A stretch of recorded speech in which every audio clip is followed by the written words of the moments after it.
Hi, everyone. Welcome back to Evermore YouTube channel. It's Chris back with the Rumour Has It video talking about players linked to the football club this coming transfer window in January.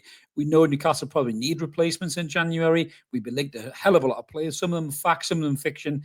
This lad we're about to talk about here will be a very, very interesting sign and a real shrewd piece of business if Newcastle United do manage to pull this off. We're going to get stuck right into him in a minute, go through the stat super duper computer, talk about if he's going to be a good fit for the club, and talk about whether we think this deal may or may not happen. Before we do, a little reminder, if you haven't already, smash subscribe, help get us to 9,000 subs. We're really close. I think we're about 126 or something away from it. So if you want to recommend us to family and friends and get us to 9K, we'd love you forever. It'd be great to end the year on 9K if we possibly can.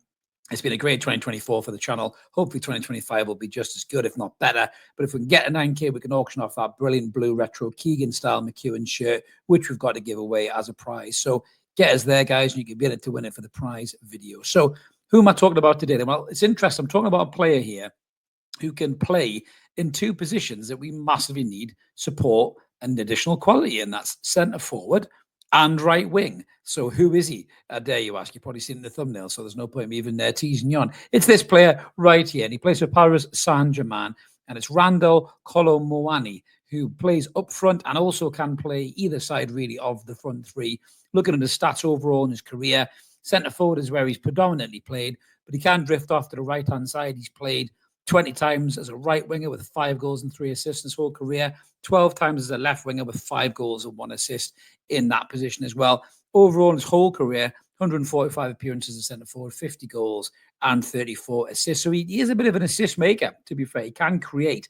And what has Kolo Muani got that Newcastle would really be interested in? Well, there's a few things. For starters, we might be able to get him on loan, which is even better because PSR and FFP are strangling this football club. But looking at his stats, you can see him in the super duper stat computer there. There isn't many reds or ambers in that.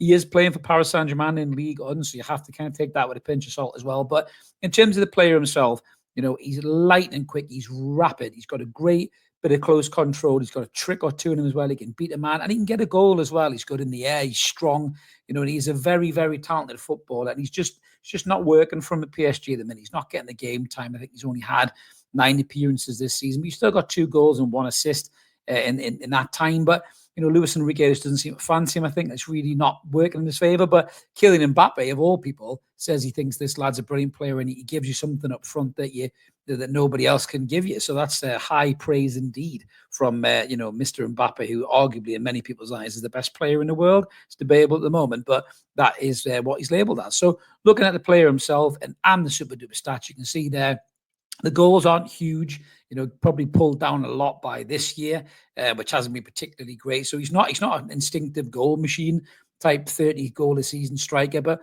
a player like that probably isn't going to come to play second fiddle Alexander Isak and come and play for us, you know, and fill in on the wings. You know, a player like that is going to want to be central, have a team built around him to give him service, and that's not really what we want or need. So the fact that the Kolo Muani can actually do other things than that, it probably works in our favour, to be fair. His XG, you can see there, is really high, though. So he does get into a lot of goal scoring opportunities. So that is a good thing. And if he gets there with good service, you know, he's bound to put chances away. His goal shot ratio isn't brilliant. His shot ratio and shot on target isn't particularly great, but his assists are decent. He's in the 77th percentile. His expected assists, his XA is in the 78th. The shot creation chances in the high 80s. Pass completion is in the high 70s. Key passes is up in the mid 70s as well. Touches in the 70s. His progressive carries are very, very high. He's heading right up, you know, to the 80s and the 90s. You know, the carries into the area as well in the 80s, and successful take-ons are right up there in the high 90s. So that's the kind of player that we really want to come and play on that right-hand side for Newcastle. Now, you know, Bryan Mbeumo is the name that's been linked with everybody. Premier League experience, of course.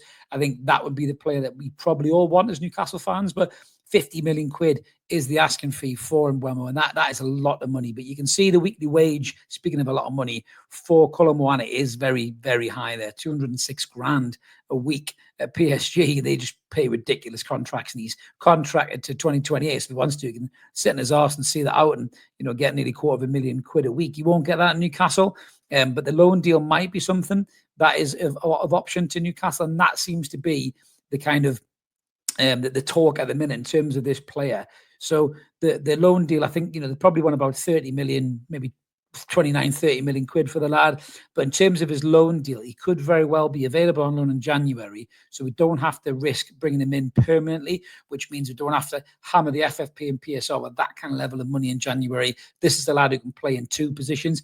If we don't want to drop 50 million quid on Mbeumo and blow us out the water for potentially buying a centre half, for example, if we go back in for Mark Gahey, and that deal is going to be about 50 million quid, would Kolo Muani be a better option to bring in on loan for that position that we need strengthening? And if he comes in and he's mint, then we say, right, screw it, we'll buy him in the summer for 30 million quid, and we're still 20 million quid better off than would be from Bryan Mbeumo. So it's a very interesting deal that's being mooted in and around the kind of footballing world. I mean, West Ham apparently are also showing interest, and West Ham are a little bit all over the place at the minute. Obviously, we're playing West Ham this evening, so we'll see what happens with that as well. We'll be back for the post-match analysis. But, West Ham, it's London. They've got London to offer. And whether people like it or not, players like that. People like going to London, given the fact that he's French as well. It's very easy for him to go back home to France and back over to London. It's a lot easier than it would be in Newcastle. To be fair, he can't get a flight, obviously. But, I flew to Paris myself the other week. But, it'd be easier for him probably from London as well to get family over and stuff like that as well. But hopefully, if Kolo Muani's looking at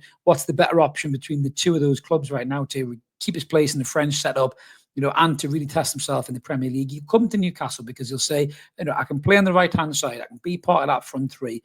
I can play centre-forward when anything happens to Alexander Isak. And Alexander Isak has not had great injury records with us since he's been here. So it's very plausible that Kolo Muani, if he did sign, could end up through the middle because Callum Wilson's perpetually broken, despite even crazy talk about him getting a new contract from, I don't know if it was from Eddie or it was just from Noise in the club at the minute, which is mad, unless he's willing to sit there and be a third choice striker, which I'm not sure that he is. I mean, obviously other names have been thrown out there, but I think they're very, very difficult to get.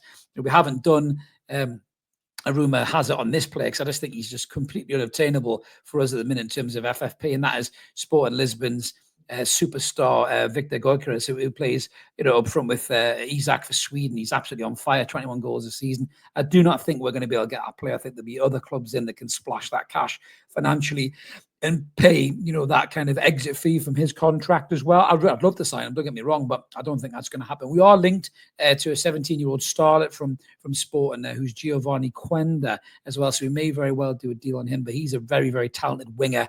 But I think he would just be one for the future in terms of being linked to Newcastle United. But we'll keep an eye on that one. Maybe do a rumour has a video on that one as well. But yeah, if we do go for Randal, Kolo Muani, I'm very, very happy with that. I think he's a really talented player, 25 years old, coming to the peak of his powers, played for France, played for Paris Saint-Germain, played in the Champions League, got big game experience. I think he could do a job either on the right-hand side or through the middle when we need that cover. But let us know in the comments below what you guys think about this. Would a loan deal appeal to you, or would you all just throw your chips in on Mbeumo and then maybe look to get a cheaper centre-half in the January transfer window rather than going back in for Mark Gahey? But it will be a really interesting window for Newcastle. I think we'll have to bring in at least 1 or 2 players after the last 2 windows kind of fell flat. But let us know in the comments below, guys, what you always think about that. We always like to hear from you. We'll do our best to comment and come back to you. If you take the time to type, we'll take the time to reply as best as we can. As I mentioned at the start, if you can like and subscribe, help the channel grow. We'll be back with some more content soon. Big game for Newcastle tonight against West Ham. 3 points hopefully in the bag, and we'll see you on the post-match analysis. Have a belter. See you later.